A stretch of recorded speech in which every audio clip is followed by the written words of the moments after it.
Welcome back to Talk of the Town. I'm Steve Noxon, your host, and joining me now on the phone is Mr. Mark Mix with the National Right to Work Committee, and we're going to talk a little bit about the unemployment numbers and the recent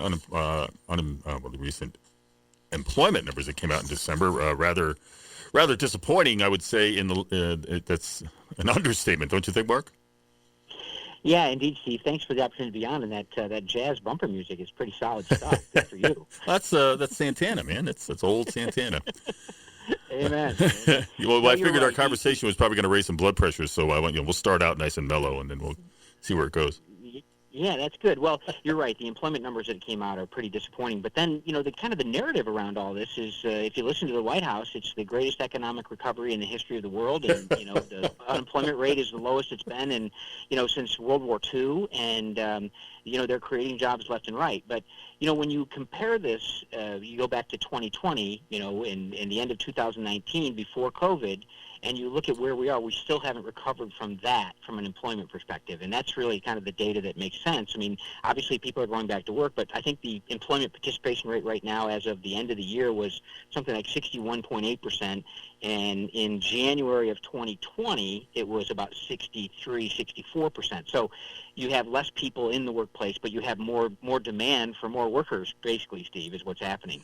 Yeah, it wasn't really hard to predict what the Biden administration was going to do with the numbers when they came out. They were going to ignore the fact that they missed estimates by half, and but they got a lower unemployment rate. And so that was going to be the tack they were going to take, 3.9%. And again, in reality, that's just a manipulation of the numbers. That's just a misrepresentation of the real situation. Yeah, that's exactly right. You don't count people that have given up. And, if you look at the number of jobs that are open and available, I think it's something like 12 million, the last report from the Department of Labor and the Bureau of Labor Statistics. And, they can't fill those jobs. And you can't drive it down any main street in any town or any city across the United States and not find signs that say, we're hiring, signing bonus, this and that, this much an hour, start now.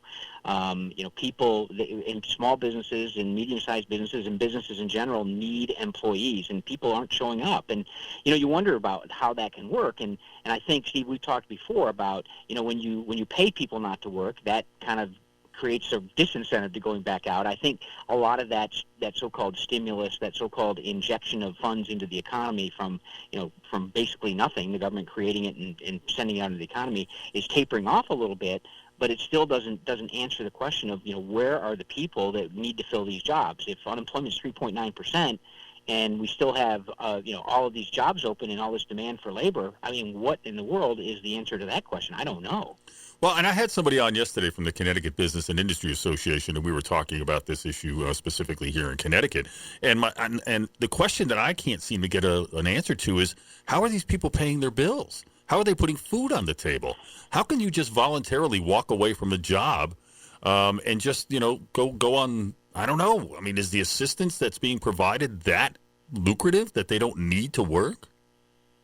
Well, see, we knew it. We knew that it was during the COVID crisis. I mean, there were reports, and I mean, these are public documents that talk about, the federal subsidy of the unemployment that the states were giving to these people that were out of work, and then, the rest is so-called rescue plan for America and the money that was injected into the economy there. I mean, they were paying what I believe was the equivalent of almost $50,000 a year not to work. That was the kind of aid you were getting through that period, however long that lasted. I know some remnant of it, the state unemployment programs are still functioning and still paying people. I think the requirements for qualifications have increased because I know that as a small business ourselves, we're looking for employees all the time. We have a facility in Virginia Beach, and what we found was happening, Steve, was that people would answer an ad for an interview, but they just wouldn't show up to the interview at all. But then they report to the employment agency that, hey, yeah, I got this interview, I had this interview, and so I'm actually actively looking for work. I think those requirements are picking up and getting a little more strident in how you qualify, but I still think there's a pretty good chunk of money out there that does pay people to stay home, and that's hurting the employment situation for sure. Yeah, because I used to hire people, and I was unemployed myself at one point. I knew what I had to go through to receive the unemployment benefits until I found another job. And, I had to report to the state every week that I had gone out and I had interviewed or I'd done what I had to do to try to find work. I just couldn't sit at home and collect checks. And the other problem, too, is I think you probably believe the same thing. Once those enhanced benefits ran out, people would have no choice to get back to work. Once these rent moratoriums ended, people would have no choice but to get back to work. But I guess we were giving so much money away. I mean, it's great if you're making $50,000 a year and you don't have to pay your rent and you can bank a ton of money. You're building yourself a nice little nest egg to live on for even after the benefits run out, I guess.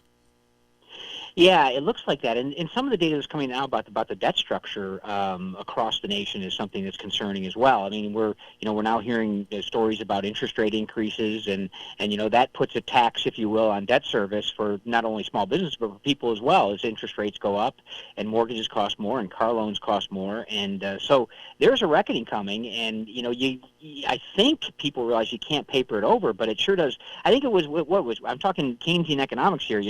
It doesn't. The long run doesn't matter because we'll all be dead. Isn't that what Maynard Keynes said, or Galbraith, or some economist said that, something like that? Steve, you probably know better than I do. Well, the problem is in the long run, Keynesian economics don't work because you just completely upend the economy, and eventually it just all comes crashing down, and we're left holding the bag. In the short term, I think you could make an argument that this was something that was going to be helpful, but they just keep it going, and they continue to keep it going with all kinds of tax credits and incentives and paying out tax credits in advance of people actually earning them. I mean, it's so crazy what we're doing here. And so, again, what can businesses do to bring people in? Because I think the policies that this administration is promoting are going a long way toward keeping businesses from bringing people in. So what can the businesses do to counteract that? Yeah, well, one thing they know that they have to do, and this is kind of that wage price spiral that we get, in macroeconomics 101, is you got to raise the cost. I'm in North Carolina today. I was driving to a meeting with a colleague of mine who runs an operation that we have down in Virginia Beach with folks that work at a print shop and some other things, and we just did salary reviews, and we've had a couple of employees say, look, that's not going to be enough. We're not going to accept that. And we have these minimum wage increases across the country, which we had one in Virginia that raises the floor, and so then you have to raise all of the people above that floor to a percentage above the people that are now at that new floor. And not that we weren't paying anyone minimum wage, but when minimum wage went up, you had to increase wages because, hey, look, I'm working this, and they're competing with other operations out there. I mean, we've got reports down in Virginia Beach that certain restaurants are paying $17 an hour, and $18, $19, $20 an hour, and that pushes up the price. But the one thing that goes missing in all this, Steve, is the actual cost of living. Those increases in those line items that a business has to pay in order to run their business to make a profit, which is the goal of having a business, increases the output, the cost of the output, and so prices go up. And it turns out that the inflation rate is something that the Biden administration doesn't want to talk about. The cost of living is going up faster than the wage increases, which are increasing relatively dramatically across the country. So businesses have to incentivize more, with more pay. Frankly, that's probably the easiest and the most obvious thing that a small business would do. Yeah, and unfortunately, that's causing a lot of people to think that the grass is greener on the other side. So then they're walking away from jobs, and it's the problems that we're causing with all of this regulation that we're putting in place is just it's to be expected. I mean, certainly I've talked about this for a long, long time. Just because you increase the minimum wage doesn't mean you increase someone's purchasing power. In fact, chances are you're going to reduce that person's purchasing power, or at least it's going to stay the same because costs are going to have to go up to account for the fact that they're paying more to employees. So you're not really benefiting. And in fact, with inflation, they just reported it at 7% in December. I mean, but wages are only going up like 4%. So everybody's losing. Yeah, exactly. And, the other thing that's kind of mysterious to me is that the DOL reports that 4.5 million workers just quit their jobs on November 21st. Where did they go? What did they do? You asked that question. This is kind of a rhetorical question back to you, Steve, but that's kind of an interesting phenomenon. And the fact of the matter is, when we get to kind of the bigger issues, you're absolutely right. When you raise the cost of doing business, you raise the price of the goods. And so the evidence is pretty clear, although you won't hear it from the White House or Pennsylvania Avenue or the people in the old executive office building where they have that studio set up. You won't see a picture of, the green roots coming up from the ground, I don't suspect. But the bottom line is just that it doesn't seem like we're better off. But then again, this administration wants us to believe that things have never been better. I don't believe that's true. No, I think it's quite obvious. I mean, and again, I was under the impression that if you quit your job, you didn't qualify for unemployment. Yeah, I think that's right. I have been employed, I think, since I was 14 years old, and never had to go the unemployment route, which is fortunate. I started out with a small newspaper, and then a 2-aisle grocery store, and then a ceramic manufacturing plant, and they always had work for me to do. And but yeah, I think that's right. I'm not sure what the requirements are, but those, when you extend unemployment benefits out, 52, 60 weeks, 99 weeks, that those tend to disincentivize people going to work. Yep. Well, and the other issue we have here, too, is this administration has become extremely friendly to unions. In fact, it's almost like their style guide. They can't talk about jobs without saying union. It's always good-paying union jobs. And the problem there is many people don't want a union job. Many people can't get jobs because they're not allowed into the union. And it's causing all sorts of other problems downstream that I think you and I have talked about in the past. This issue at the ports out in California is just, it's crushing the rest of the country. Stories now everywhere about how the shelves are all bare and it's difficult to get the products in, partially because there's nobody to stock the shelves, but also partially because there's nobody to move that product. Yeah, that's absolutely right, and that's another issue that the Biden administration with Kamala Harris and Secretary of Transportation Buttigieg say that it's been solved. But the fact is, as of January 1st, there were more container ships waiting at the port of Los Angeles and Long Beach. And see, just a kind of refresher, 40% of all imports from across the world come into those two ports, and there are now 105 ships out there waiting to be unloaded. It's more than it's ever been. And so this idea that somehow there was a fix and that the Biden administration sat down with the, quote, stakeholders and said, hey, we're going to fix this problem, nothing's been fixed. And to your point about the stevedoring and the unions out there, the United Steelworkers, the Dock Workers Union out there, and on the East Coast, the worker unions here, they have created barriers to entry for anyone to go work on the port. You have to basically sign up about 5 years before you actually get out and can actually work on the port. You get your card, and then you work in kind of the apprenticeship program. And that training's all fine, but when you cap the number of workers that can actually be on the ports, this is what happens. When you have an influx or an increase in imports, and because we rely on imports so dramatically in this country now, something that we didn't do 20 years ago or 30 years ago or 40 years ago, I guess we did a little bit, but not nearly as much as we do now, and you cap the number of workers that are out there running the gantry cranes and the offloading cranes, and those are all union jobs. And now you're in the middle of a negotiation for the 29 West Coast ports that the contract comes due in July of this year. Now we're in negotiations, and we know historically what happens when you're in negotiations. Things begin to slow down, things get bad, to increase the intensity of the need to get to a contract. And boy, the pressure that comes from being able to have a monopoly on a particular sector, i.e. the people that unload and load these container ships, that gives you great power, and we're seeing that. It's reflecting itself in those store shelves across the country. Well, and you also, I think you've mentioned this before, there's a port that they're building on the East Coast that they can't even get people to come to work at because of the unions.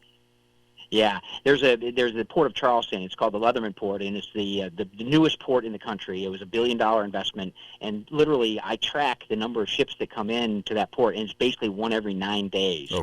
Because the union has filed a lawsuit in New Jersey against the Maritime Association that kind of represents the shippers, and any shipping company that would take a ship into that new port. It was a $300 million lawsuit that's been stayed pending kind of the negotiations between the port and the unions about whether or not there can be any non-union employees at this port. Historically, Charleston, they have 4 ports down there. They have this hybrid labor model where there's non-union employees and there's union employees. The union wants every job at the new port to be union and union only. And so if a shipper comes in there with a ship, they're under threat, this kind of sort of Damocles of a lawsuit that basically penalizes them for trying to unload a ship at the most efficient and newest port in the United States of America. Absolutely insane that we've given them this much power, and we continue to give them this much power, and the political leaders that are doing that are doing it for nothing other than their own political power and their own gain. It's so frustrating to watch all of this stuff happen when you know that there could be solutions, there could be these fixes, and I think you and I have talked about this before. If Pete Buttigieg would step up to the plate, and if President Biden would step up to the plate and simply tell the state of California that all of these regulations that you've got into place, all of these capitulations that you've put in place to the unions are now on hold, not even canceled totally, but just we're putting them on hold for 6 months or a year, whatever period of time they think it is, and 90% of these problems would go away. Yeah, that's absolutely right. It was exactly what you're talking about. It was legislation out in California that was designed to empower union officials over workers and over, businesses and shippers and everyone that uses the port system, because they passed this bill that basically said if you're an owner-operator truck driver, you can no longer service the ports of Los Angeles and Long Beach because you have to be an employee. And see, we have talked about this. You can't unionize independent contractors, owner-operators, but you sure can unionize employees. And so requiring that every truck driver that services the port, whether they're doing the intermodal stuff, taking it to a railhead or taking it to a warehouse, or just simply taking chassis, and moving them off the port and off the docks and getting them to a storage area. If everyone like that has to be union, that changes the business model dramatically. In fact, 70% of the truck drivers out there that were servicing those points were not union. And then you take the environmental regulations that have been imposed, and that's why we have all these ships now. They don't count the ships because they're not at anchor. They're 50 miles out because of the air quality requirements, even though they have to stay under power. And now the ship, if your truck is built before 2011, if you have a 2010 truck, you can't work at the Port of Los Angeles anymore. So you're right. If they could just set aside those regulations for 6 months or 2 months or 4 months and bring people back in to service that port out there where all these imports are coming in, it would help solve the problem much more quickly. But then you're stepping on the toes of union officials back in Washington, D.C. Mm-hmm. And then their donations might dry up and go another direction. The other issue that's, I think, really weighing heavily on all of this is this new Omicron variant that's raging across the country. And it's been interesting to watch the reporting on this, because it looks to me like they found that they're not able to control a virus as though anybody could. So they're instead changing the reporting on it. They're starting to give us information that they weren't giving us before, such as maybe we're going to get the differences between people who died of COVID versus the people who died with COVID. The AP has already said that they're going to stop reporting on the numbers of telling reporters to avoid emphasizing case counts and stories about the disease. It's almost like they've all come together to decide to figure out that, wow, this isn't working out well, and people are getting a little bit frustrated, and we got to change our messaging here. But I think the problem they don't understand is after 2 years of this fear that they have created, it's a little hard to walk that back. You can't put that toothpaste back in the tube. And so I would venture to guess that many of the people who aren't going back to work are not doing so out of fear. Yeah, see, you're onto something there, and hopefully, I know you'll explore this further as you do more of these shows and talk to more people about it and draw your own conclusions. Because I think you're right. I mean, last night at the dinner table, my daughter and I were talking about mass formation psychoses. I mean, this idea that you've created this fear, and it doesn't take long to make sure to basically solidify it in the minds of people about fear. And the numbers that have just come out, forgive me, I'm getting off my expertise here. Not that I have a whole lot of expertise to begin with, but didn't the CDC just announce that like 74% of the COVID deaths were not because of COVID? They were with COVID, but not from COVID. Didn't I just read that somewhere? It was something. That's actually, completely it was changing the narratives. Yeah, well, actually, what it was they said that 75% of the deaths were with people who had 4 comorbidities, so they were already sick. This was just pushed them over the edge. Yeah, and this has been a great example of political science throughout this whole thing. I mean, and as a small business and an employer, we have employees too. We've had to deal with this as well, and we're still waiting for the Supreme Court to decide what they're going to do with the employer mandate. And I wonder, Steve, to your point, I mean, does the White House follow through on this because of the angst and the anger and some of the things that are building up against us? And it doesn't look like it's working politically for the Biden administration at all.